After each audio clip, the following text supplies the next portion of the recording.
বিবেকানন্দ কেন্দ্ৰই ডিব্ৰুগড়ত আনন্দলায়ৰ মুখ্য কাৰ্যালয় আজি শুভ উদ্বোধন কৰিছে। স্বামী বিবেকানন্দৰ আদৰ্শৰে প্ৰেৰিত এই অনুষ্ঠানটোৱে চাহ বাগিচা আৰু জনজাতীয় লোকসকলৰ কল্যাণৰ বাবে কাম কৰিব। এনে এটা মহান অনুষ্ঠানৰ শুভ উদ্বোধনৰ সাক্ষী হ'বলৈ পাই মই নিজেও আনন্দিত হ'লোঁ আৰু ডিব্ৰুগড়ৰ ৰাইজক আজিৰ এই অনুষ্ঠানটোৰ বাবে অভিনন্দন জনাইছোঁ।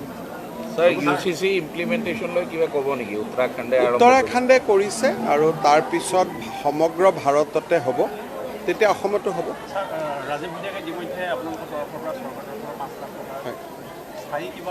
চব কথাটো হ'ল যে এজন শিল্পীৰ মৃত্যু হ'লে তেওঁৰ পৰিয়ালক আমি কেনেকৈ সংস্থাপন দিম সেই বিষয়ে চৰকাৰে আজিলৈকে কোনো নীতি প্ৰস্তুত কৰা নাই।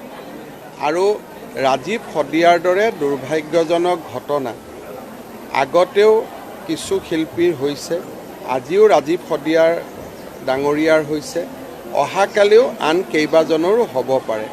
গতিকে এই সম্পৰ্কত চৰকাৰৰ দৃষ্টিভংগী কেনেকুৱা হ'ব তাৰ বিষয়ে আমি আলোচনা কৰিম আৰু সময়ত আমি সকলোৰে লগত আলোচনা কৰি এই বিষয়ে সিদ্ধান্ত ল'ম।